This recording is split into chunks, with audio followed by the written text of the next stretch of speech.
Remember to subscribe to our YouTube channel at NDN TV Nigeria.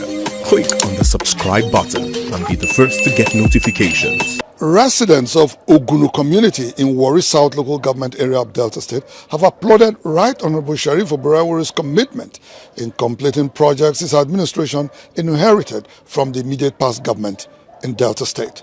The residents, who can now navigate their community with ease after the completion of a network of roads by Governor Oborevwori, described the governor as a performer, game changer, and a true Warri boy. One of the many projects Governor Sheriff Oborevwori has completed within the past few months in office as the governor of Delta State is the Ogunu community internal roads in Warri South local government area of the state.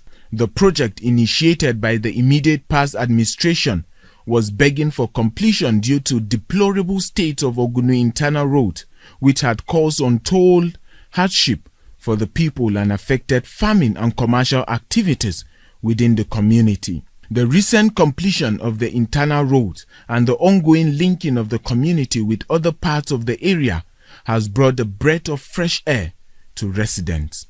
The Uno-Wodo of Ogunu community, Chief Sylvester Udin, and other residents who spoke to Inside the Niger Delta recently expressed their gratitude to Governor Oborevwori for completing the project.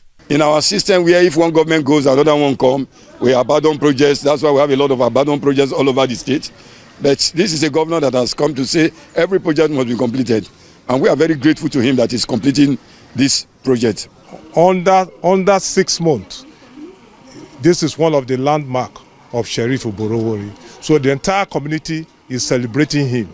Residents also noted that the community that was bereft of government's attention in the past was now a new haven under the leadership of the incumbent administration in the state. The majority of the projects we have in this community, be it primary school, health center, and the rest, are all been community development, self-help from the community. The road was bad and all that, and there was no connection. But now we can see the drainage and all that. We're happy that the road is good now. And now it's not a semi-estate. Everywhere in the community is so motorable now. Good construction work, drainage, everything is okay. Going by the development trajectory of Governor Oborevwori in the last 6 months, residents of Ogunu are confident that the governor, whom they describe as true Warri boy, will deliver on his campaign promises. Inside the Niger Delta.